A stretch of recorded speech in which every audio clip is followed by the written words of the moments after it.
ألم يعلموا أن الله يعلم سرهم ونجواهم وأن الله علام الغيوب.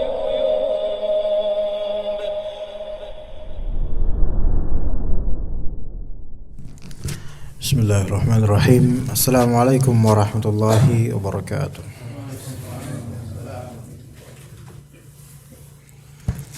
Innal hamdalillah nahmaduhu wa nasta'inuhu wa nastahdihi wa na'udzu billahi min shururi anfusina wa sayyiati a'malina.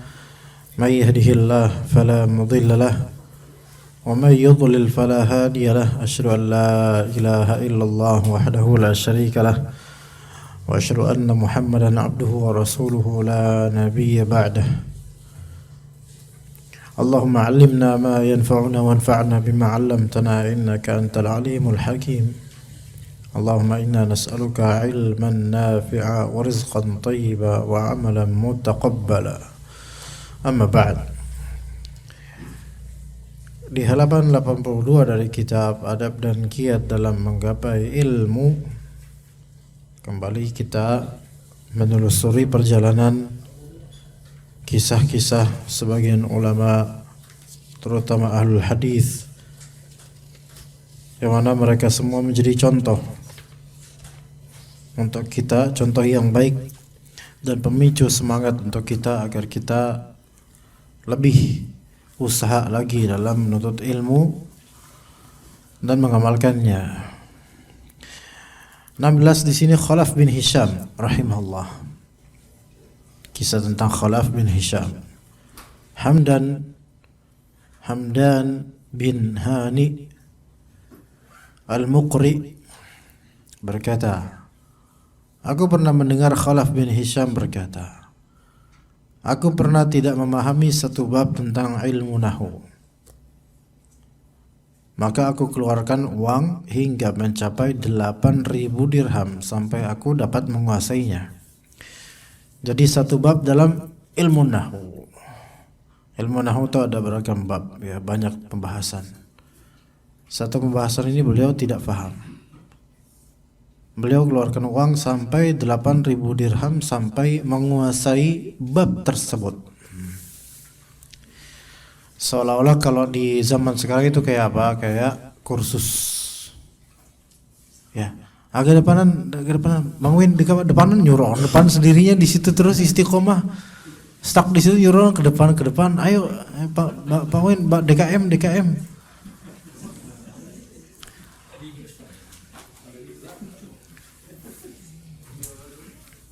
Kalau kedinginan taruh kanopi di sini biar nggak kena. 8.000 dirham. Ada yang tahu sekarang 1 dirham berapa, teman-teman ikhwah? 1 dirham. Bukan dinar. 50.000. 50.000 Pak Adik. 5.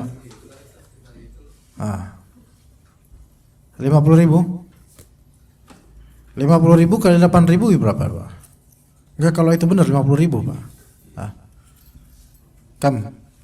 50.000 400 juta Pak. 400 juta. 400 juta beliau, enggak, misalnya benar ya 50.000 ya.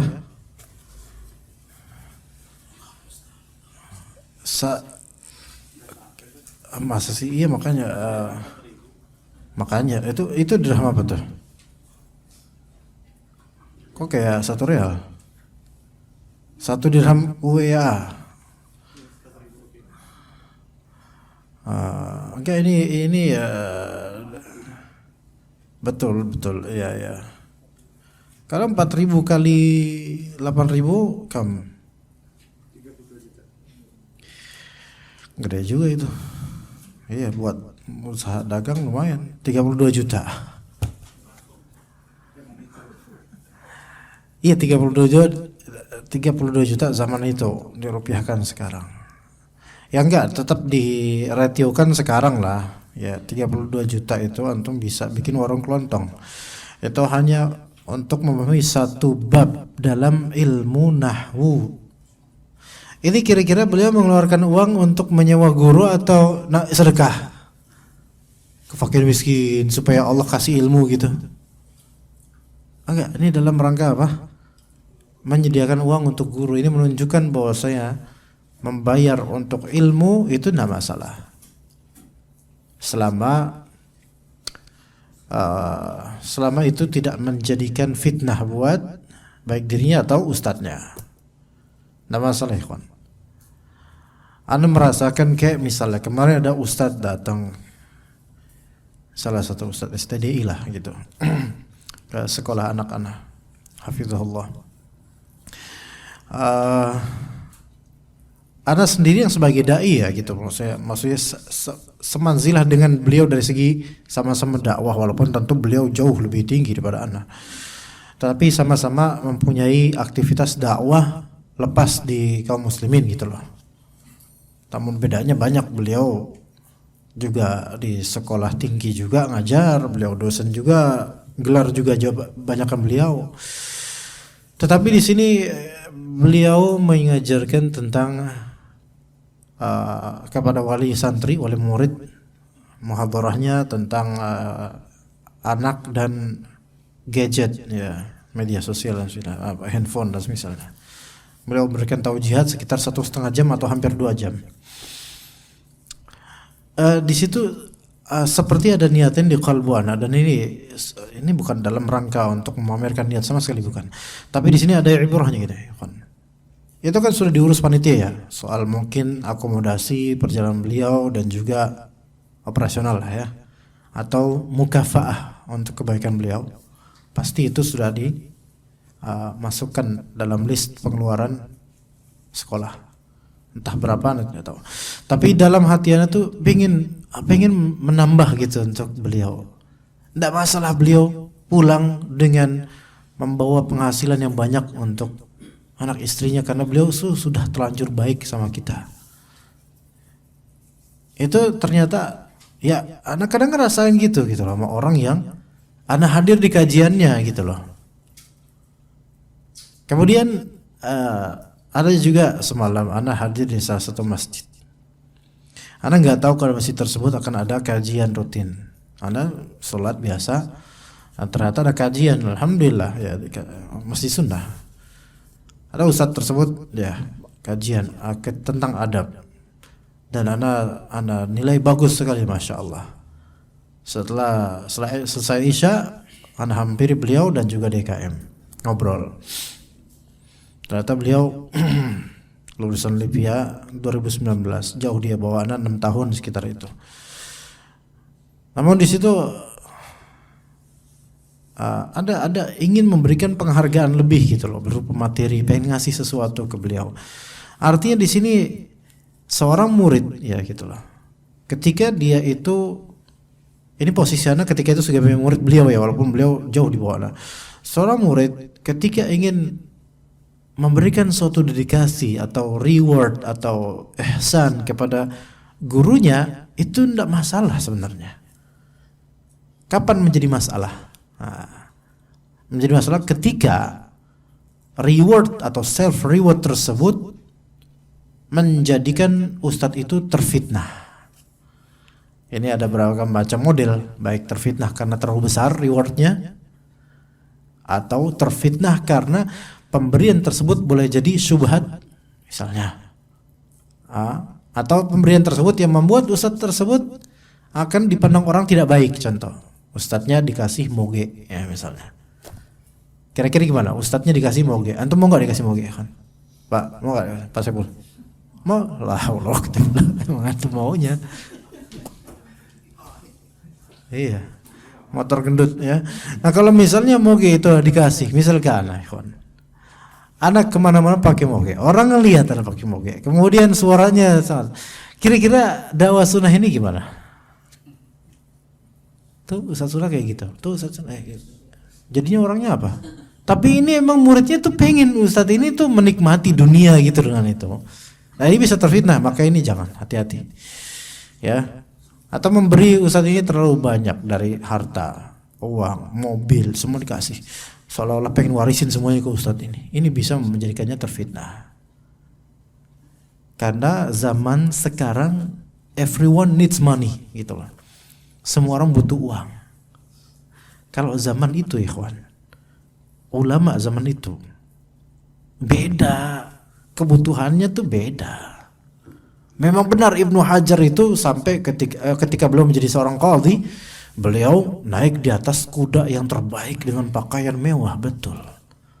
Tapi beliau termasuk amir ketika itu, orang pemerintahan, yang mungkin perlu juga dengan penampilan seperti itu. Dan beliau tidak terfitnah dengan itu, sampai orang Yahudi kemudian datang ke beliau, "Ya Ibnu Hajar, qala rasuluk, rasulmu berkata, ad-dunya sijnul mu'min wa jannatul kafir. Fal'an aina sijnuk bi libasi hadha?" Kata Rasulullah, kata Rasulmu, dunia ini adalah penjaranya orang beriman dan surganya orang kafir. Kenyataannya mana sekarang penjaramu?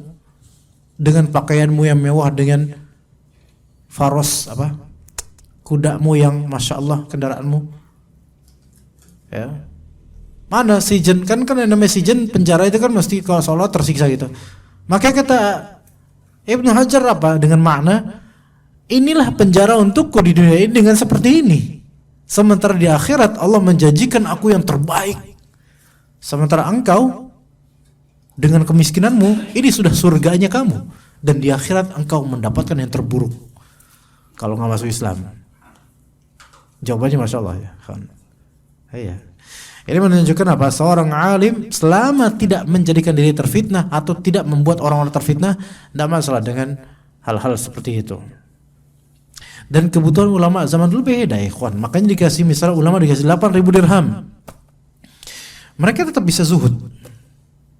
Pernah nggak antum dengar di antara salaf itu ada yang kekayaan, ada yang penghasilan tijarahnya itu kalau sekarang mungkin miliaran, tapi nggak pernah bayar zakat? Salaf soleh. Kenapa bisa gitu ikhwan? Kenapa bisa gitu?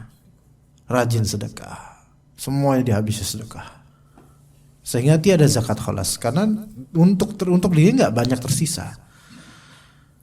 Tapi kalau sekarang, sebagaimana tadi Anda bilang, everyone needs money, semua orang membutuhkan duit. Antum kalau misalnya ngasih anak dengan satu sesi ini, misal 50 juta, Anda terima nggak? Iya, Anda terima. Tapi antum tahu apa yang terjadi pada diri anak kemudian? Kau tahu setiap Senin ada 50 juta. Sebulan sudah berapa? 200 juta. Ini bukan main nikah lagi, ini udah panjang ceritanya ini.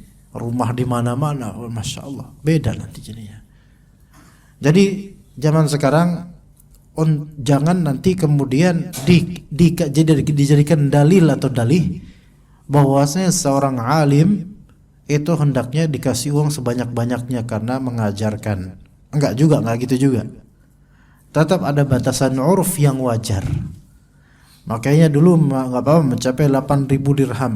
Dan juga seorang talib juga tidak melakukan israf dengan melakukan 8.000 dirham antum keluarin cuma satu bab nahwu. Kalau sekarang israf. Kalau dulu enggak. Kenapa israf? Karena dengan antum mengeluarkan 8.000 dirham, padahal sejatinya antum cukup berapa mungkin antum cukup ikut kelas atau sewa ustadz, antum bayar 200.000, udah cukup belum? Untuk satu bab nahwu 200.000, besar itu ikhwan bagi sebagian ustadz. Alhamdulillah, ya cukup 200.000, alhamdulillah. Diajarkan kemudian sampai antum paham, itu udah cukup. Itu udah cukup. Adapun kalau untuk satu bab nahwu sekarang antum keluarkan segitu, sementara kebutuhan rumah tangga antum banyak, ya kewajiban antum harus tunaikan, bayar ini, bayar itu, bayar ini, bayar itu, maka bisa terjadi israf dalam pengeluaran. Jadi ikhwas sekalian, apa-apa yang terjadi di zaman salaf atau di zaman dahulu mutaqaddimun dalam banyak hal itu tidak serta-merta harus 100% plek harus sekarang ditiru. Kok kayak gitu antum repot Allah. Sekarang ikhwah, ada beberapa salaf mengatakan bertetangga dengan monyet dan kera lebih aku sukai daripada bertetangga dengan ahlu bid'ah. Itu sahih riwayatnya dari beberapa salaf, satu salaf. Apakah antum ingin menerapkan itu? Tafadhol. Tafadhol, tetangga antum ketek kalau apa? Babi. Karena kemudian ada mubtadi' dan antum kemudian mengatakan itu kepada tetangga antum. Mendingan saya bertetangga dengan kera dan babi daripada bertetangga dengan mubtadi' kayak antum. Kira-kira insyaallah apa yang terjadi? Bukan demo lagi. Iya. Insyaallah alam barzakh setelah itu yang mati antum digituin. Iya. Jadi ada beberapa ikhwah yang saklek dengan itu betul riwayat dari salaf. Tapi kita ambil ibrahnya, bukan kita ambil persisnya. Bukan kita ambil persisnya. Waalaikumsalam warahmatullahi wabarakatuh. Nah, kalau misalnya antum jalan sekarang ya menuju Khalid antum fulan bin fulan, antum ke sini jalan kaki apa naik gojek? Antum mau ikut salaf nggak? Mau ikut salaf? Kenapa antum nggak jalan kaki dari Pasar Minggu ke sini? Syekhul Islam Ibnihi aja naik motor paling dekat. Coba antum, kenapa nggak dari Pasar Minggu jalan ke sini? Jalan kaki atau naik onta misalnya. Tapi kalau itu yang terjadi pada antum dengan alasan saya pengen ikutin salafus saleh. Dulu Rasulullah SAW hijrah bahkan jalan kaki. Kenapa anak enggak? Harus pelak-pelak dong. Taib antum kok prinsip begitu, fadl. Tapi dengan antum jalan kaki itu banyak kewajiban terbengkalai. Bisa aja dicari mamaknya. Ujung-ujungnya nanti anak yang salah. Anak yang salah. Ustadz anak saya dikemanakan? Mana saya tahu lah. Ya kan? Akhirnya kemudian dia kecapean, sakit dan seterusnya. Beda dengan zaman salaf. Makanya hal-hal seperti ini ikhwan, bukan berarti kita harus plek-plek mengeluarkan uang sebegitu banyaknya untuk ilmu, padahal bisa dengan pengiritan dan tanpa menghilangkan tanggung jawab untuk hal-hal lain. Taib. Lihat di sini, tapi ibrahnya kita ambil. Khalaf bin Hisham tidak memandang remeh masalah tersebut satu bab dalam ilmu nahwu. Mungkin karena bab tersebut bab yang sangat penting sepertinya. Karena sungguh bagaimanapun itu adalah ilmu. Karena itu, hendaknya Anda jangan sekali-kali meremehkan suatu masalah yang Anda tidak pahami tanpa Anda berusaha untuk memahaminya. Ada masalah yang antum gak paham. Ustadz ngejelasin, antum gak paham. Entah karena ustadznya yang mungkin kurang baik penjelasannya, atau ya ini yang benar nih, karena antum yang bahlul, ini yang benar. Nah, itu jangan kemudian tanpa Anda berusaha untuk memahaminya. Sudahlah. Udah nggak mau paham, udahlah emang capek itu, udah pembahasan itu nggak mau Anda paham, jangan, ya jangan, kecuali memang pembahasan yang belum kapasitas antum, ya kayak misalnya belum pernah mempelajari bahasa Arab sama sekali, tapi kemudian ikut majelis yang di situ dijelaskan tentang apa perbedaan min qabli sama min qablu, nah itu agak rumit tuh, bingung antum, waduh. Dan mengajari pakai bahasa Arab. Ini memang antum nggak berkewajiban saat itu untuk berusaha paham, karena nggak bakal bisa, butuh waktu. Tapi kalau misal ada ilmu yang sebenarnya antum bisa paham, dan ini PR buat kita, ana juga seperti itu. Kadang-kadang gini loh, paham nggak? Kapan kita harus sujud sahwi sebelum salam? Kapan kita harus sujud sahwi setelah salam? Ayo, siapa yang hafal urutan itu? Kapan-kapannya? Ayo, nggak susah kan? Atau ini, ayo jawab. Ada yang hafal nggak? Diam. Nggak ada yang hafal? Diam.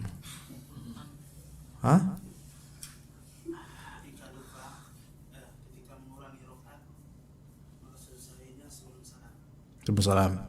Kalau sawinya setelah salam. Benar nggak kata Syekhul Islam Ibnu Abihi wa Abu Ibnihi? Bingung juga Khalid.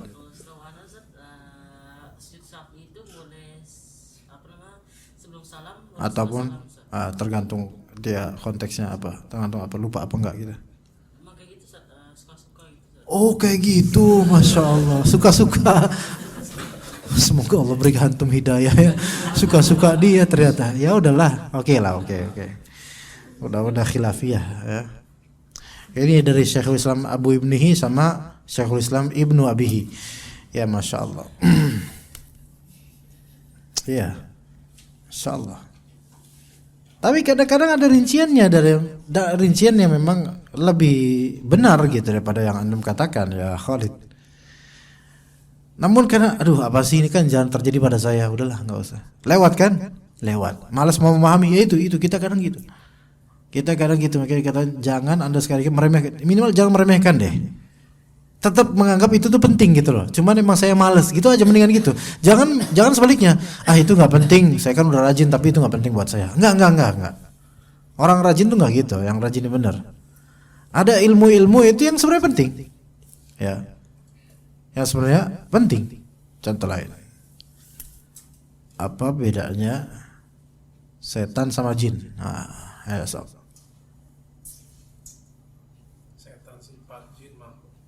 Setan sifat jin makhluk. Berarti setan bukan makhluk. Bisa masuk. Bisa masuk kepada makhluk manusia atau jin. Bisa masuk pada jin juga. Berarti ini setan zat sendiri dong, makhluk sendiri. Wah. Enggak, antum dulu mazhabnya apa, Pak? Jangan-jangan ini mazhabnya apa ini?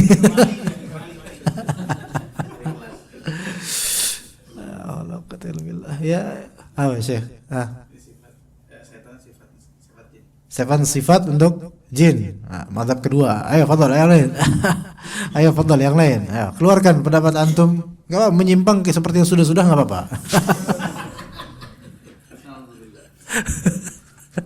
Setan itu sifat bisa untuk jin, bisa untuk manusia. Bahkan dalam bahasa Arab bisa untuk binatang. Iya gitu. Iya benar sahih. Adapun kata beliau setan ada sendiri, jin ada sendiri. Oke, di sini ini ambigu ini. Kadang setan merasuk ke manusia, kadang setan merasuk ke jin. Ini yang anak ajaib. Anu belum pernah tanya ke jin. Ya sifat yang ada pada jin kadang-kadang bisa ada pada jin, bisa ada pada manusia. Oh berarti sebenarnya satu. Iya, berarti kita sebenarnya satu pendapat. Cuman takbirnya antum tadi seolah-olah setan itu ada sendiri, jin ada sendiri, kemudian setan ngerasuk ke jinnya kesurupan. Enggak gitu ya. Makanya mazhab apa antum ini kok baru Anda dengerin lah alhamdulillah. Ya. Makanya takbir itu penting ya, mengungkapkan dengan benar itu penting karena orang bisa salah paham. Hal kayak gini, perbedaan setan sama jin, orang kadang nggak bisa bedakan, nggak bisa ngerti gitu loh. Manusia itu bisa saja dia itu memang berupa setan dari kalangan manusia. Tapi memang setan seringkali dimutlakkan sebagai setan dari kalangan jin. Iya, betul. Tapi banyak manusia itu nggak bisa membedakan. Ya, begitu. Ya. Sehingga kemudian nggak mau tahu tentang itu. Juga tentang masalah yang bahkan sangat penting sekali untuk taharahnya, untuk sholatnya. Ya, nggak bisa membedakan antara reget karo najis. Reget itu apa? Kotor. Najis itu pasti kotor, jelas ya. Najis itu kotor yang secara syar'i dia menghalangi dari sahnya sholat ketika ada di tempat itu, atau dengan pakaiannya ya, atau berlumuran dengan itu. Oke. Ana pernah Grab ya, gokar gitu, driver. Sampai ke rumah depan masjid. Pak, azan nih Pak, yuk sholat Pak. Waduh, belum ganti baju nih, keringetan. Takutnya nggak sah sholatnya. Ini orang nggak ngerti ini. Menganggap bahwasanya kalau tubuh kita itu keringetan, kotor, itu nggak sah sholat kita. Seolah itu najis, nggak bisa membedakan mana yang nggak bersih dan juga najis, nggak bisa membedakan. Dan menganggap bahwasanya hal-hal kayak gitu nggak penting-penting amat gitu loh. Orang yang menganggap remeh suatu ilmu yang tidak mau atau tidak bisa dia pahami, dia tidak akan mempelajarinya. Tapi orang ketika menganggap ini tetap penting, cuma memang sayang malas, suatu saat insya Allah dia akan mempelajarinya pada waktunya. Iya. Enggak semua yang ana ajarkan atau ustadz lain ajarkan baik di sini atau di mana-mana, enggak semuanya antum paham, ana yakin, ya enggak? Entah karena emang antumnya qadarullah IQ-nya kurang mungkin, atau memang ketika itu agak ngantuk, atau penjelasan ustadznya ya yang kurang. Tapi tetap antum harus menganggap ilmu tentang ini yang saya nggak tahu maknanya ini pasti penting, pasti bagus. Begitu. Apalagi tentang Al-Quran. Coba Syekhul Islam Ibnu Abihi di surat Al-Baqarah ada ayat-ayat yang beberapa halaman tentang talak. Itu kan yang agak susah ngapalnya itu, ya kan? Bukan agak susah sih, tapi memang agak membelit kalimatnya. Wal mutallaqatu yatarabbasna bi anfusihinna thalathata qura gitu, ya. Wa idza talaqtumun nisa, ya. Ada berapa halaman itu? Wal walidatu yurdi'na auladahunna haulaini kamilaini. Kadang penghafal Al-Qur'an melihat kalimat atau merasakan kalimat-kalimat yang muta'aqqid atau munaqid, yaitu agak melumit, agak ada kesan serupa satu sama lainnya. Ini aduh, malas gitu loh. Tetapi ketika hafiz ini atau penghafal Quran ini, dia merasa ini tuh tetap penting walaupun susah, tetap penting. Ini Al-Quran loh, gitu. Kalau kayak gini, dia akan menghafalnya. Ada satu hal yang ana sesali, ikhwan. Dulu ketika di SD, dan ini ibrah untuk siapapun yang sedang belajar Al-Quran atau mengajarkan Al-Quran, baik segi tahfidz atau lainnya. Kita disuruh ngapalin juz 30, taib, alhamdulillah. Juz 29, alhamdulillah. Juz 28. Al-Mujadilah, Al-Hasyr, dan seterusnya. Sebelum At-Tahrim ada surat namanya At-Talaq. Itu kan sebagiannya tentang hukum talak. Nah, kurikulum sekolah tersebut yang anak dulu di sekolah, anak agak mau nyebutin ya. Tapi antum tahu nggak sekolah anak SD dulu apa? Depannya huruf S. Ayo coba. Ya itu ya SD. Dulu sekolah Islam, sekolah dasar Islam terpadu yang ketika itu masih jarang ya di Jakarta. Nah, kita hafal, dia hafal di surah apa? Kurikulumnya surat At-Talaq di skip surat At-Talaq. Alasannya apa? Nggak cocok buat anak-anak. Lah ini ya ketika itu kan kita nggak ngerti ya, maka kita ikutin aja At-Talaq, nggak kita hafalkan. Pas udah gede, walaupun anak masih muda ya nggak kayak antum. Pas udah gede, apa yang harus gede? Kita ini surat At-Talaq ini tetap penting nggak? Penting banget ini. Ya. Maka ini mindset yang salah ketika untuk para penghafal Quran yang masih kecil, misalnya Syekhul Islam Fulan bin Fulan ini hafalkan juz 8 kecil At-Talaq. Loh kenapa jangan dulu? Itu antum belum cukup umur. Nggak ada dalam Al-Quran, nggak ada kayak gitu ya kawan. Nggak ada kayak gitu. Ya. Hafalkan surat Al-Baqarah kecuali ayat-ayat tentang talak. Kenapa Ustaz? Karena jangan antum nikah aja belum masa udah bahas talak. Nggak ada kayak gitu. Semua ilmu dalam Al-Quran penting ya kawan. Ya. Itu yang harus diazamkan dan ditebarkan di qalbu. Semua ilmu syariah semuanya penting. Ketika antum memang belum bisa paham, jangan memberikan mindset bahwa saya ini nggak penting buat saya. Ana belakangan ini membahas fikih keluarga di beberapa tempat, terutama kajian rutinnya di Masjid Hijau Nuriman Cilacap, di Masjid apa? Al-Muttaqin ya namanya. Al-Muttaqin di Wisma Asri. Apa ya namanya itu? Ya itulah pokoknya daerah situlah Bekasi. Ya Pak, ada picung-picung itu. Truk pucung ya itu. Nah. Pocong. Pikiran antum setan mulu sih, Syekh. Nah. Anda mendengar dari salah satu panitia di salah satu dari kedua masjid ini, ya.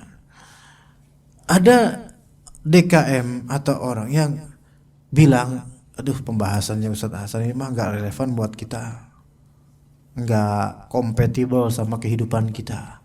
Ana bilang, Ana gak tahu siapa yang ngomong ya, tapi pasti bukan antum karena gak ada urusan sama antum.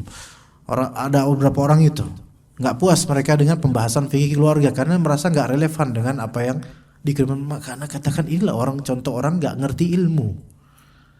Contoh orang nuntut ilmu tapi gak ngerti ilmu. Fikih keluarga itu malah justru keseharian kita. Betapa banyaknya ikhwan-ikhwan kita yang cerai tanpa sadar. Dan juga banyak kesalahan, banyak kehancuran rumah tangga. Di antara penyebabnya adalah tidak ngertinya hukum. Hatta itu sudah ngaji, Masalah ini nggak peduli dia sudah bermanhaj salaf kokoh atau apa, nggak peduli dengan itu. Kalau memang dia nggak ngerti hukum karena nggak pernah belajar, dia berpotensi melanggarnya.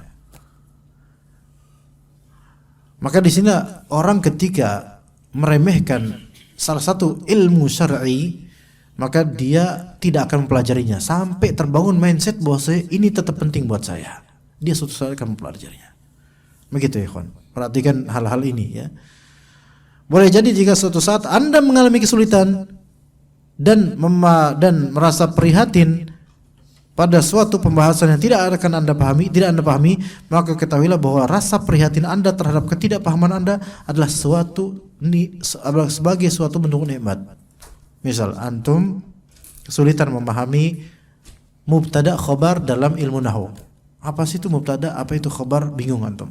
Padahal itu gampang banget. Ya. Terus antum ya Allah merenung, prihatin dengan diri antum yang kok saya nggak bisa paham ya. Ketahuilah sikap prihatin terhadap diri yang tidak paham mubtada khabar ini merupakan bentuk nikmat. Karena ini gerbang hidayah buat antum suatu saat akan berazam untuk memahaminya. Tapi kalau orang merasa mubtada khabar nggak paham, udah skip lah ke bab berikutnya, biarin aja lah. Itu bukan suatu nikmat ikhwan. Lihatlah kurikulum-kurikulum di Libya, di pesantren dan seterusnya. Banyak dari santri atau mahasiswa syariah ketika nggak paham ini, skip lah, kayaknya nggak keluar ujian. Nah, biasanya gitu kan? Ini bukan ilmu syariah aja sih. Ketika antum sekolah, ya. Anda nggak tahu antum sekolah apa nggak pernah nggak sekolah nggak antum, kawan? Pasti sekolah. Ketika sekolah dulu pelajaran biologi, matematika ini itu. Lagi apa namanya kan sebelum Eptanas, sebelum ujian. Ini apaan sih maksudnya? Nggak tahu juga nih apaan. Skip lah, paling nggak masuk ke ujian gitu. Enggak? Iya atau enggak? Iya, hanya sedikit kecil banget, ayolah ya. Yang semangat dong, akuilah ya. Dan seneng kalau misalnya ustadz atau guru bilang nanti ujiannya dari halaman segini sampai segini ya, yang ini nggak masuk. Alhamdulillah itu nggak masuk gitu.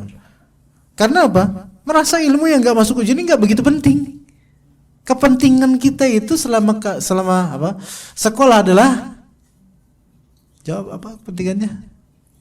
Ijazah, nilai kan itu. Iya. Benar gak? Benar gak Pak? Alhamdulillah. Semoga Allah Ta'ala memberikan antum keturunan yang saleh-salehah. Iya. Keturunan yang enggak kayak bapaknya. Dari segi ini ya. Karena beneran kalau kita punya keturunan yang tidak kayak kita dari segi ini, pinter itu keturunan insyaallah. Iya. Kita ini kan selama ini hatta anak yang pesantren sejujurnya ya. Ya kita kayak gitu juga dulu pesantren. Libya juga kayak gitu. Masuk gak dia? Tapi alhamdulillah kok pas Libya karena udah mindsetnya udah ini ya, udah membaur dengan masyarakat.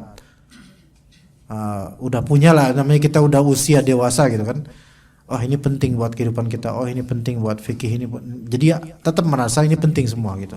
Apalagi setelah lulus ngajar di publik, ternyata semuanya penting. Semuanya penting yang kita pelajari. Sadar gitu loh. Tapi ketika sekolah, apalagi usia sekolah ya, antum lihat anak SD, ya kan? Mereka itu kan nggak ada merasa penting ilmu ini, nggak kita kelas 1, 2, 3, 4, 5, kelas 1, 2, 3, 4 ya, nggak merasa penting karena ini bekal kehidupan, nggak mereka nggak mikir ini buat apa nggak pikir, yang penting ini dibebankan seperti ini, skip yang ini nggak bisa ya udah lewatin aja, atau alhamdulillah ini nggak masuk, udah nggak bakal murojaah lagi. Makanya prinsipan atau kaedahan adalah seorang talibul ilm di kampus atau pesantren itu kelihatan benar atau enggak ketulusan dia nuntut ilmu, merasa penting atau enggak ilmunya itu dilihat ketika liburan, bukan ketika mau ujian. Beneran mau ujian semua orang itu soleh insyaallah, atau jumhur itu soleh, yang fasid itu yang syadz dia menyendiri, dan yang fasid itu biasanya udah siap dengan senjata di beberapa kantongnya ya. Contekan, dan dia punya kamus. Ada teman anak ikhwan orang Sulawesi sekarang jadi mafia donasi masjid. Itu ketika sekolah dulu, maksudnya mafia donasi masjid dari sumbangan dari Kuwait dari mana dia yang lahap, dia persenin sendiri, dia ambil sendiri. Ini mafia ini. Ada teman seperti itu kerjaannya. Nah kemudian dia punya daftar isi di sininya. Bab 1 contekannya ada di kantong atas kiri. Bab 2 ada di kantong. Beneran itu. Ada daftar isi contekan ya kawan. Bukan satir. Bahlul ini anak di antara asyaddu bahlulan. Dia bukan satir sih, licik ya. Daftar isi ya di sini. Pakai isyarat lah ya, kakak kantong kiri apa gimana gitu. Sini. Kan pakai celana kan lo, celana ada. Iya.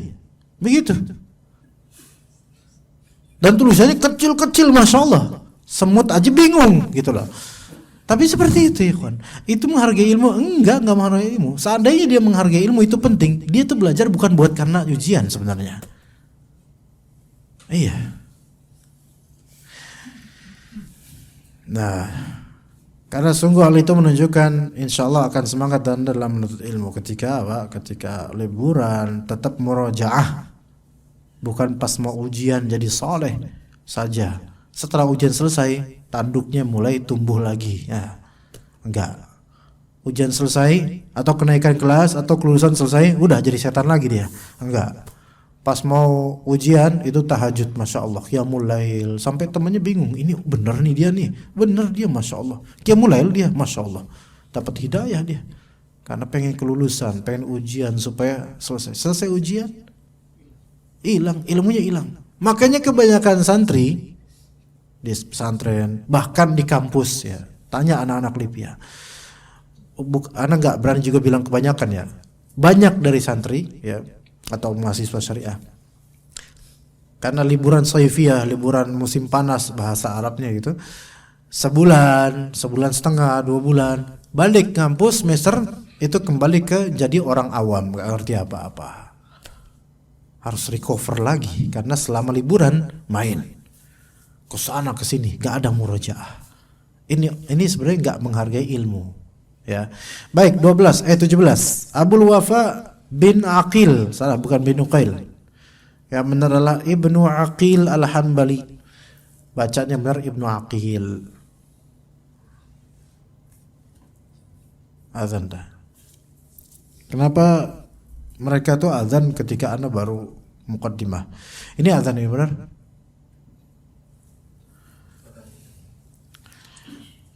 Orang itu suka balap-balapan azan ya. 1 menit lagi. Taib, Abul Wafa Ibn Aqil Al-Hanbali. Ini cerita tentang Abu Wafa sebenarnya bisa panjang. Az-Zahabi rahimahullah menceritakan tentang Abul Wafa. Ibnu Aqil ini bukan yang ini loh, bukan Ibnu Aqil Nahu, bukan apa? Syarah Ibnu Aqil, bukan Ibnu Aqil Nahu, beda lagi. Ibnu Aqil Al-Hanbali, faqih, seorang ahli fiqih.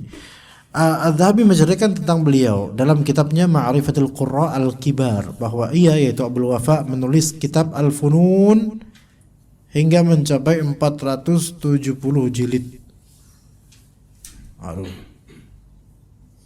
470 kurosah, 470 buku. Apakah kitab Al-Funun itu sekarang ada? Ada manuskripnya dan ada tercetaknya, tapi itu cuman berapa jilid saja, dan itu pun sebagian ulama mengatakan manuskrip tersebut banyak tahrif, banyak dipermasalahkan tentang huruf-hurufnya diubah-ubah. Al-Muhim, kitab ini Al-Funun termasuk yang disebut oleh ulama kitab di antara turath mafqud namanya. Apa itu turath mafqud? Turath itu apa Indonesia ya? Turath itu warisan, manuskrip yang hilang. Nah begitulah ya. Bisa sampai 470 jilid, rata-rata hilang, hanya ada beberapa sisa, dan itu pun nggak mewakili semuanya. Nama kitabnya Al-Funun. Ini bukanlah suatu hal yang mustahil, karena ia selalu mencatat hal-hal yang terlintas dalam benaknya pada kitab tersebut. Itu ulama zaman dulu kayak gitu ya kawan. Mereka banyak yang tidak jauh dari pena dan kertas. Padahal kertas ketika itu tidak semudah sekarang. Ya. Jadi ada apa-apa langsung catat, Dia mencatat hal-hal yang baru baginya dan juga berbagai macam faedah ilmiah lainnya yang ia dapatkan dari buku-buku yang ia baca. Dan pelajaran-pelajaran yang ia dengar, ia tulis semua di situ. Ibnu Aqil Al-Hanbali ini memang contoh ulama yang rajin dalam menulis ya. Tetapi qadarullah karya-karyanya itu ya mafqudah. Dan Ibnu Aqil Al-Hanbali ini kalau kita azan dulu dah, enggak enak kalau enggak diazanin. Fadhal, azan dulu, fadhal.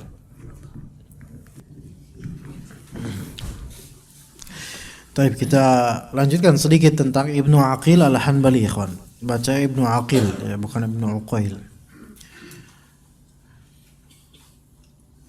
Di sini Al-Hafiz Al-Zahabi berkata dalam tarikhnya, yaitu kitab tarikh Islam ya, karya Al-Hafiz Al-Zahabi, kata beliau rahimahullah, lam yusannaf fid dunya akbaru min hadzal kitab. Belum pernah terkaryakan di dunia ini yang lebih besar daripada kitab ini, yaitu kitab Al-Funun karya Ibnu Aqil Al-Hanbali. Itu Al-Hafiz Al-Zahabi ya, sekitar tahun abad 8 Hijriah, tahun 700 sekian. Jadi beliau mendata dan mengkomparasikan kitab yang paling besar itu kitab Al-Funun. Haddatsani man ra'a minhu, tapi Al-Zahabi sendiri belum pernah melihat langsung kitab Al-Funun. Haddatsani man ra'a minhu al-mujallad al-fulani ba'da al-400. Ada yang menghikayatkan kepadaku orang yang pernah melihat kitab tersebut itu sekian jilid setelah 400. Ada yang 400 sekian. Kalau tadi yang sebenarnya 470 jilid. Qultu, itu jadi ada orang yang mengabarkan ke Az-Zahabi itu kitab Al-Funun karya Ibnu Aqil 400 sekian jilid. Terus aku berkata, yaitu Az-Zahabi berkata, wa akhbarani Abu Hafs Umar bin Ali Al-Qazwini di Baghdad. Ada seorang alim yaitu Abu Hafs Al-Qazwini di daerah Baghdad. Beliau berkata, yaitu Al-Qazwini berkata, sami'tu ba'd masyayikhina yaqul, saya mendengar sebagian syekh kami berkata, huwa 800 mujalladah. Dia sekitar 800 jilid. 800 jilid, guys, 800 jilid. Gimana? Mungkin satu jilidnya anggaplah satu kurrosa sinar dunia ya. Ya. Anggaplah ya. Tapi itu 800 buku kayak gitu, antum nulis dengan tangan antum sendiri dan dengan ilmu antum. Masya Allah. Tapi memang ulama ketika itu, ikhwan, mereka tuh tahu qimatul zaman ya. Maka ada buku bagus sekali, Qimatul Zaman atau Qimatul Waqt indal ulama. Ana lupa namanya, Qimatul Waqt atau Qimatul Zaman indal ulama. Ana punya kitabnya. Tapi ana baru baca beberapa serpihan lagi. Kalau enggak salah karya Abdul Fattah Abu Ghuddah kalau enggak salah ya. Apa kalau enggak salah. Coba. Ya, ana ngecek lagi. Ini kitab bagus banget sebenarnya, tapi enggak ada Qimatuz Zaman indal ulama kalau enggak salah. Benar enggak tulisannya? Iya, Qimatuz Zaman indal ulama karya Abdul Fattah Abu Ghuddah. Terjemahannya ada. Kalau antum mau ini, manajemen waktu para ulama. Itu terjemahannya. Itu antum baca itu kisah-kisahnya luar biasa itu. Ya, baca tuh ya kan. Enggak mahal kok, cuman 40.000 doang ya. Benar kan Khalid kan? Bener lah, orang lihat di Google ya, bener ya. Nah, Qimatuz Zaman indal ulama. Karena orang yang menjaga waktunya itu lebih produktif daripada orang yang menyanyiakan waktunya. Beneran? Jujur aja, video kita berapa, Putra? 4.000 sekian. Dan itu rata-rata video utuh seperti ini, kajian kita 40 menit, 1 jam. Sekarang Coba anggaplah 4.500 video dikalikan 30 menit. Itu berapa banyak? Berapa panjang itu hidupnya? Ya. Nah, anggaplah antum pengen menyaingi ana, pengen bikin 4.000 video juga dengan durasi 30 menit. Nah, ana bukan bermaksud meninggikan diri, bukan, sama sekali bukan. Tapi ketika kita lihat hasilnya, kalau kita istiqomah telaten, sebenarnya bisa kayak gitu. Kenapa orang zaman dulu bisa bikin kitab tebel-tebel kayak gitu dan dengan ilmu yang masya Allah? Karena mereka telaten, nulis, diwaktukan nulis lagi. Kalau kita kan terputus dengan berbagai kesibukan, anak lah, kemudian mungkin majlis atau ngumpul, jalanan panjang, macet dan seterusnya. Makanya qadarullah kita belum bisa seperti itu. Wa hadzal kitabu mafqud, dikatakan dalam Islam qa.info, kitab ini mafqud, hilang manuskripnya. Wa ma wujida minhu illa juz'un yasirun fi Faransa, tidak tertemukan lagi kitab ini kecuali beberapa juz yang sedikit sekali di Prancis. Jadi ketahuilah bahwa sebagian makhtutat, sebagian manuskrip ulama-ulama zaman dulu itu ada di negeri barat. Iya. Coba babat dari babat, tahu nggak? Bukan babat soto, babat bukan itu. Apa babat ya? Apa sih Indonesianya? Ya, babat. Gimana? Tarikh. Iya. Apa buku-buku babat gitu loh. Yang dulu di tanah Jawa gitu loh. Peninggalan-peninggalan orang-orang dulu, buku kuno zaman dulu. Zamannya Wali Songo, terus Siti Jenar dan seterusnya. Itu kan ada tulisan-tulisan tuh. Kadang dengan bahasa Jawa, kadang Sanskerta dan seterusnya. Itu dokumen-dokumen itu, coba antum tanya Ustaz Zainal Abidin hafizallah. Beliau sampai cari dokumentasi itu ada di Belanda ternyata.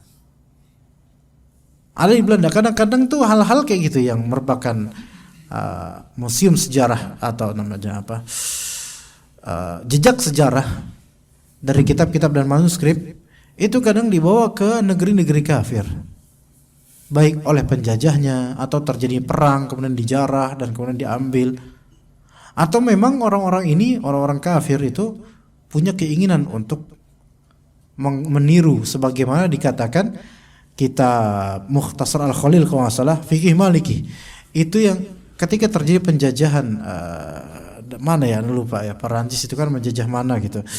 Kemudian kitab Fikih Maliki, Madzhab Maliki dibawa ke Perancis ketika itu, Faransa, untuk dijadikan konun, undang-undang, mengkopas, diambil dari situ. Dan kemudian mereka mengklaim bahwa itu undang-undang buatan mereka. Padahal aslinya dari ulama mazhab Fikih Maliki.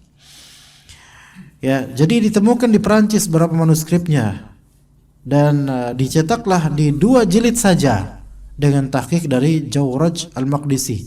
Dan sebagian muhaqqiqin yang mentahqiq kitab-kitab itu mereka meneliti bahwasanya di tab'ah, di cetakan tahqiqnya Jawraj Al-Maqdisi yang tersebar ini itu banyak akhta' fahisyah, banyak kesalahan-kesalahan yang keterlaluan. Maka tidak pantas dinisbatkan kepada Ibnu Aqil. Bagaimana dengan fikrahnya Ibnu Aqil? Ini kadang kita juga perlu paham fikrah ulama. Kalau ulama salaf, udahlah kita sami'na wa ta'na, insyaallah mereka masyaallah. Ya.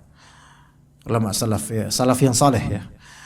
Namun kalau ulama abad berikutnya ya, 4 Hijriah, 6 Hijriah, 5 Hijriah, 6 Hijriah dan seterusnya, maka kadang kita perlu juga memeriksa atau melihat bagaimana catatan ulama mengenai manhajnya dan akidahnya. Abul Wafa ini kan beliau juga menulis karya-karya di bidang al-usul, maksudnya akidah, usul fiqih. Namun beliau qadarullah memiliki penyelisihan dari akidah salafiyah. Ya. Terutama dalam masalah asma wa sifat. Ya. Kita perlu tahu ikhwan, Hanabilah, Hanbali ya, mazhab Hanbali. Di zaman beliau ini dan di zaman kapanpun sampai sekarang juga, itu kan lebih dari segi akidah itu lebih ke sunnah. Ya. Makanya Hanabilah itu banyak terjadi pertengkaran dengan Hanafiyah, Malikiyah, Syafi'iyah dari fuqaha. Bukan kadang perkaranya bukan masalah fikih, lebih ke basic dari manhaj dan akidahnya. Karena Hanafiyah itu banyak yang bermadzhab Maturidi. Maliki dan Syafi'iyah banyak yang bermadzhab Asy'ari. Ya. Taib. Adapun Hanabilah rata-rata bermadzhab apa? Ahlus Sunnah, Salafi. Dari zaman dulu. Ya. Nah, kemudian Ibnu Aqil ini kan Hanbali beliau. Tapi Hanbali yang menyelisih Hanabilah pada umumnya. Makanya ankaru alaihi jam'un min Hanabilati zamanihi wa qamu alaihi li ajliha. Makanya para ulama-ulama Hanabilah, Hanbali ketika zamannya itu banyak yang mengingkari Ibnu Aqil Al-Hanbali ini. Ibaratnya nih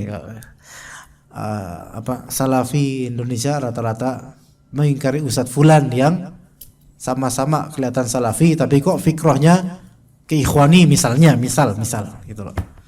Tapi kok pro dengan Ikhwani, atau tapi kok ikut majelisnya orang-orang Ikhwan Muslimin gitu kan. Itu kan jadi bahan perbincangan gak kira-kira? Mesti. Dan di zaman itu ya seperti itu. Kalau ada alim yang dia beda dan malah justru duduk di majelis ulama yang menyimpang, jadi perbincangan oleh para ulama. Kenapa kok antum kayak ini? Maka Az-Zahabi rahimahullah menceritakan. Gak apa-apa nih, lanjut. Oke. Az-Zahabi menceritakan, wa akhadha ilmal aqliyati an syaikhil i'tizal. Dan Ibnu Aqil Al-Hanbali, Hanbali loh padahal, itu mengambil ilmu aqliyat. Aqliyat ini ilmu logik, kalau bahasa kitanya ilmu logik. Dalam filsafat itu ada namanya ilmu logik atau ilmu argumentasi, ikhwan. Ya, tapi ini ya, aqliyat di sini segala ilmu yang itu apa-apa tuh berdasarkan dengan logika. Ya. Dari dua syekh madhab Mu'tazilah. Dua syekh madhab Mu'tazilah, yaitu Ubay atau dari Abi Ali, bukan Ubay, afwan. Abi Ali bin Al-Walid dan Abil Qasim bin At-Tabban. Ini keduanya sahib Abul Husain Al-Basri, afwan. Abul Husain Al-Basri. Beda, Al-Hasan Al-Basri tabi'in, ikhwan. Antum jangan, ini beda generasi jauh. Ini ada namanya Abul Husain Al-Basri. Mirip ya saudara. Enggak, ini Abul Husain Al-Basri Mu'tazilah. Maka karena menuntut ilmu dari dua syekh Mu'tazilah, fanharafa 'anis sunnah. Maka dia pun menyimpang dari sunnah, dari manhaj Ahlus-Sunnah. Wa qad qala fi nafsihi, maka pernah Ibnu Aqil berkata tentang dirinya, kana ashabuna al-hanabilatu yuriduna minni hajrani jama'atin minal ulama. Sahabat-sahabat kami dari kalangan Hanabilah, fuqaha Hanabilah Ahlus-Sunnah, mereka itu pengen saya untuk meninggalkan sejumput sebagian jemaah dari suatu ulama, sebagian ulama gitu loh. Ibaratnya gini misalnya, gimana? Misalnya kita ada daurah ya, asatidah nih ada daurah, ya kan? Belakang ini kan ada daurah asatidah.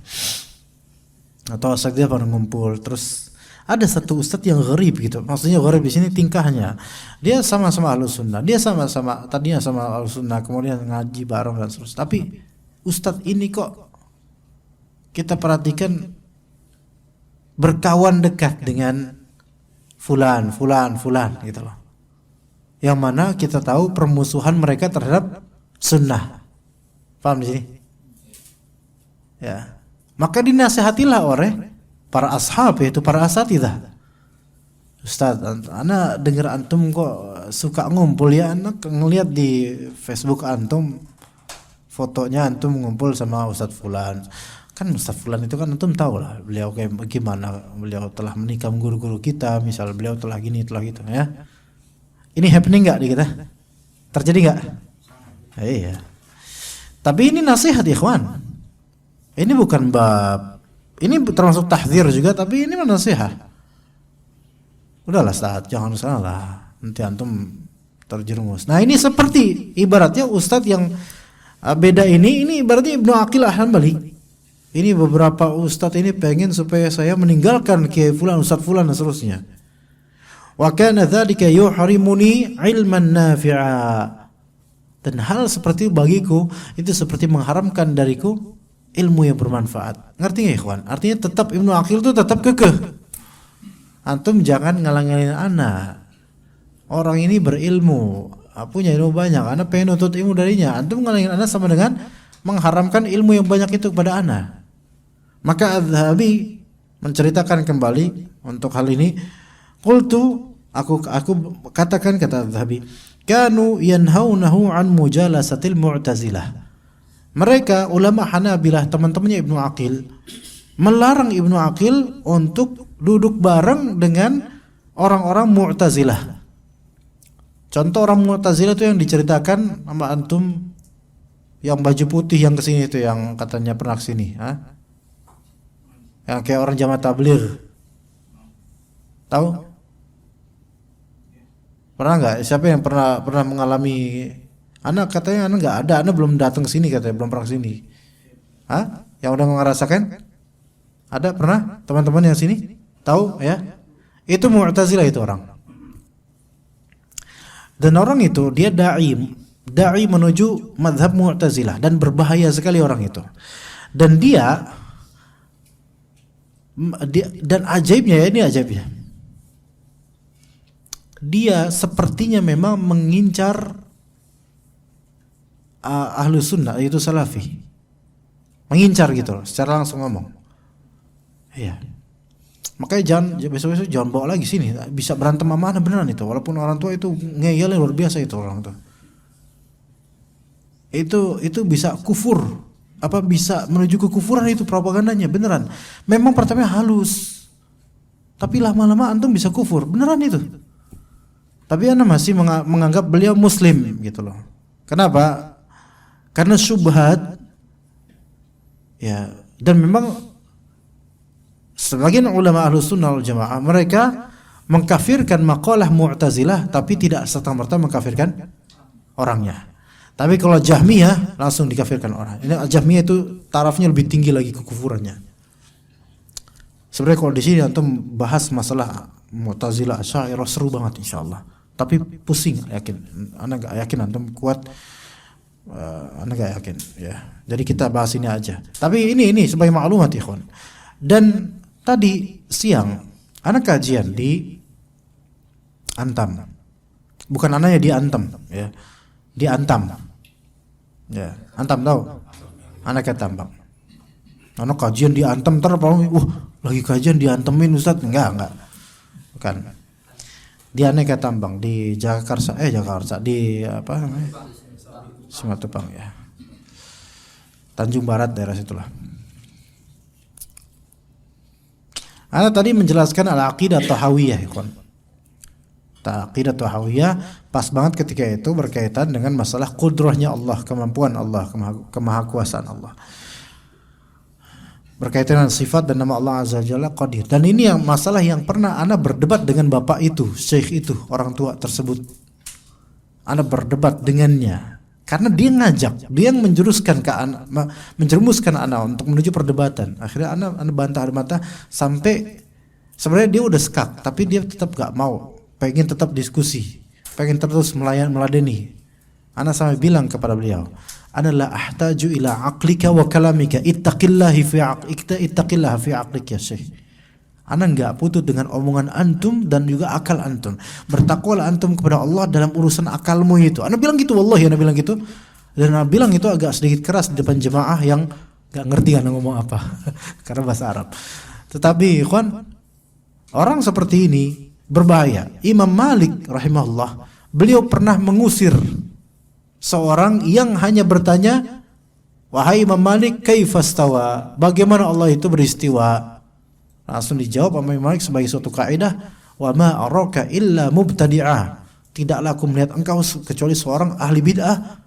Keluarkan dia, dikeluarkan kemudian dia.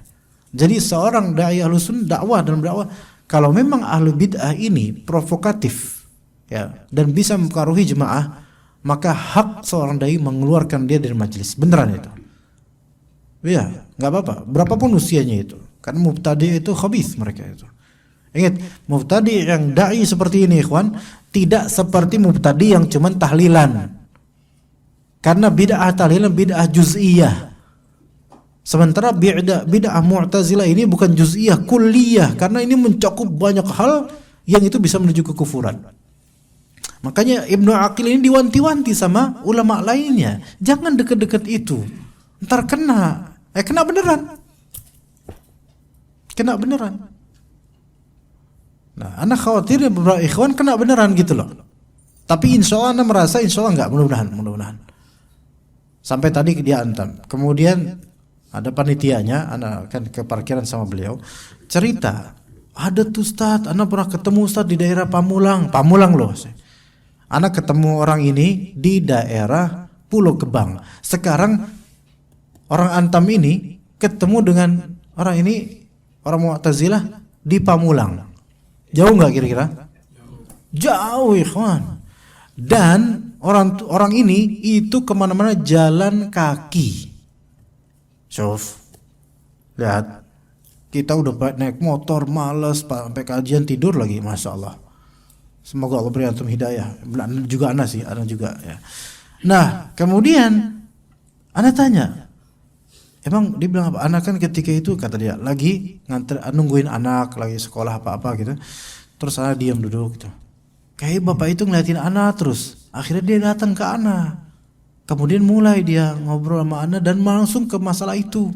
Tapi Ana merasa kok aneh ya ajarannya gimana gitu. Ana bilang Ana nggak mau ikutan kan bilang gitu. Ana langsung bilang orangnya kayak gimana? Apakah orang yang pakai jubah putih? Iya, baju putih gitu kayak jemaah tabligh? Iya, kayak jemaah tabligh. Badannya bau lem nggak? Iya. Antum tahu nggak lem Fox yang putih itu kan? Orang kalau udah jarang mandi, keringetnya agak kering, baunya kayak gitu tuh. Iya benar, baunya kayak lem, kayak tadi Ustaz bilang, baunya kayak lem beneran. Itu dia orang Mu'tazilah itu. Bahaya itu orang, antum harus menyingkir darinya. Nah, dia sepertinya mengincar Ustadz Ahlus Sunnah dan ikhwan-ikhwan seperti antum. Iya. Dan dia itu da'inya ikhwan, dia punya website, punya Facebook. Ada fanpage-nya, tapi Ana nggak mau ngasih tahu antum karena ketika disadurkan tulisannya itu ada brosur ya, isinya ayat-ayat kan nomor-nomor kan. Wallahi ikhwan, Ana tanya ke beliau ketika ada nomor, ini bahaya. Imma dia inkarus sunnah, imma Mu'tazilah. Karena orang Mu'tazilah orang yang paling diharamkan atas sunnah Nabi SAW, orang yang paling nggak berkah tentang sunnah Nabi SAW. Maka Ana tantang kemudian dia, ya Syekh, uzkur li hadithan wahidan min hifdzik. Wahai Syekh, sebut untuk saya satu hadis saja dari hafalan antum. Satu hadis saja, satu hadis tok. Ana enggak ngomong tok, itu enggak ngomong ya. Pakai bahasa Arab, uzkur li hadithan wahidan min hifdzik, min indik ya Syekh. Hatta nastafhim, hatta yani nata'allam mink. Sampai kita belajar coba dari antum. Wallahi ikhwan, ngelihat orang ini gagap seperti bukan talibul ilm sama sekali. Orang yang lebih awam daripada awam terhadap sunnah Nabi SAW. Dia langsung gelisah dan berusaha mengeksplor dan mengeksploitasi pikirannya. Kesusahan dia, kesusahan. Wallahi, ana melihat langsung tidak berkahnya orang ini dari lisannya. Yang tadinya betul-betul seperti mengingkari beberapa sifat Allah Azza wa Jalla, sekarang terlihat keluh lidahnya seperti Allah hukum itu lisan.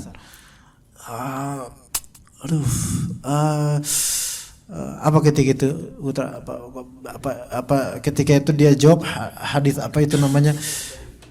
Enggak, sebelum itu dia menyebutkan itu. Menyebutkan sebelumnya barang siapa yang untuk ilmu tapi tidak punya adab dan seterusnya tidaklah. Oke. Ini Ini hadis yang jauh, maksudnya hadis yang sangat jarang. Taib, ana bilang, hadza hadis ya Syekh. Nah, hadis ini. Hadza hadis. Ana tanya ke teman-teman kayak ini. Sami'ta hadzal hadis ya Ikin? Alam asma. Sami'ta hadzal alam asma. Udhkur li haditsan wahidan ya Syekh. Haditsan wahidan masyhuran yang masyhur. Satu hadis yang masyhur populer di kalangan kaum muslimin. Padahal kan dia cuma bilang innamal a'malu binniyat, selesai kan ya? Iya. Hadis apa lagi? Tarawih minimal fardhatun ala kulli muslim. Terus hadis doa-doa, zikir-zikir pagi petang, kan gampang gitu doang tuh. Ya kan semua dari hadis. Syuf lihat dia enggak masuk, enggak kena akalnya itu, hidayah itu dengan hadis enggak kena. Hadisun wahidan ya Syekh. Ya Syekh. Ya. Antum tadi bicara tentang sifat Allah Ta'ala, menafikan ini itu dan seterusnya, berat kabir, Masya Allah. Al-an hadisan wahidan Mawjud hadis ikramid dhaif. Hadis tentang memuliakan tamu. Ajib kan? Tadi kita tuh bicara tentang hidayah, tentang Allah Maha Kuasa, pengingkaran ini itu, hal yang besar dalam masalah akidah. Sekarang satu hadis aja tentang memuliakan tamu. Ini aduh ya Allah, bukan masalah ini. Kenapa hadis tersebut? Karena hadis tentang memuliakan tamu tidak ada kaitan dengan akidah, ikhwan. Lihat, orang-orang Mu'tazilah, mereka untuk urusan akidah, mereka tidak begitu percaya dengan hadis-hadis yang mereka katakan dhanni, yaitu hadis-hadis yang bukan mutawatir. Ya, itu ada istilah lagi lah, karena nggak bisa jawab sekarang. Al-muhim, banyak hadis-hadis yang mereka itu tidak begitu percaya. Maka ana yang jawab, ayo apa sih ikramud dhaif? Iman billah wa bin masih gitu aja dia. Ana bilang, man kana yu'minu billahi wal yawmil akhir falyukrim dhaifahu. Ana akhirnya jawab bareng dengan beliau. Harus disambung gitu, harus ditalqin dulu. Syuf, lihatnya masih gitu. Terus habis itu beliau, orang ini ngobrol dengan tim ana bilang, suruh ana pulang, jangan mau dengar orang seperti ini, hati-hati syubhatnya. Makanya ulama salaf dahulu kenapa pernah antum dengar ketika ada ahli bid'ah berbicara, mereka tutup telinga. Jangan piknik dalam masalah ini, ikhwan, bahaya. Tinggalkan yang seperti ini, khalas. Maka kalau orang seperti itu langsung usir benar. Dan hak kita sebagai ahlus sunnah, hak kita sebagai muslim menjaga akidah kita dari orang-orang seperti ini. Dan dia mendakwahkan, dia menyebar tulisan-tulisan itu, dan dia itu menyebarnya bukan ke orang awam. Iya. Malah kalau orang awam itu malah susah ya kayaknya. Karena akidah yang dia bawa dari Mu'tazilah, akidah yang jelimet dan berlawanan dengan fitrah. Kenapa orang yang punya ilmu atau orang yang sudah ngaji yang bisa dia pengaruhi? Kenapa? Karena dia udah pernah ngaji. Tapi dengan ilmu ngajinya tersebut, nih, kalau antum gak belajar bahasa Arab, antum akan terkagum dengannya karena seolah punya banyak ilmu. Seolah-olah dia gudang ilmu, antum terhasut dengannya, kebawa terperangkap. Apalagi bagi ikhwan yang jarang ngaji akidah, ya bisa kena dengan hal seperti ini. Maka hati-hati ikhwan. Anak khawatirnya, lihat, Mu'tazilah itu berasal dari Wasil bin Atha yang tadinya cuma menyendiri doang dari majelisnya Hasan Basri dan lainnya. Majelis siapa? Astagfirullah. Ibnu Sirin dan lainnya. Satu orang tadinya ikhwan. Mu'tazilah itu satu orang, makanya Mu'tazilah. Dia Wasil bin Atha beri'tizal, menyendiri. Tadinya satu orang. Langsung kemudian menyeruak berikutnya. Kenapa Imam Ahmad kok sampai disiksa sampai sebegitunya? Karena apa? Karena penguasa ketika itu telah kena dengan syubhat Jahmiyah dan Mu'tazilah. Itu sebabnya. Ini bukan hal ringan kalau kita melihat sejarah, orang-orang seperti ini nih penyebab bencana juga untuk kalangan ahlul ilm. Dah seperti itu aja. Enggak, kok ana enggak marahin antum, enggak, tenang aja. Ya. Gimana? Cukup insyaallah ya. Jadi Ibnu Aqil Al-Hanbali walaupun kemudian rujuk dari akidah Mu'tazilah, maka alhamdulillah ya, alhamdulillah. Tapi ya tetap dibantah oleh Ibnu Qudamah. Bukan karena pengen ngebantah orang, bukan, tapi ini orang udah taubat, tetapi athar dan warisannya dari buku-buku Mu'tazilah atau yang menyerempet Mu'tazilah membekas ke umat, makanya tetap dibantah. Ar-Razi pun dikatakan sudah bertaubat, tapi buku-bukunya menyebar, makanya tetap dibantah sama Syekhul Islam Ibnu Taimiyah. Wassallallahu ala nabiyyina Muhammad wa ala alihi wa sahbihi ajma'in. Subhanakallahumma bihamdika asyhadu an la ilaha illa anta astaghfiruka wa atubu ilaik. Wassalamu alaikum warahmatullahi wabarakatuh.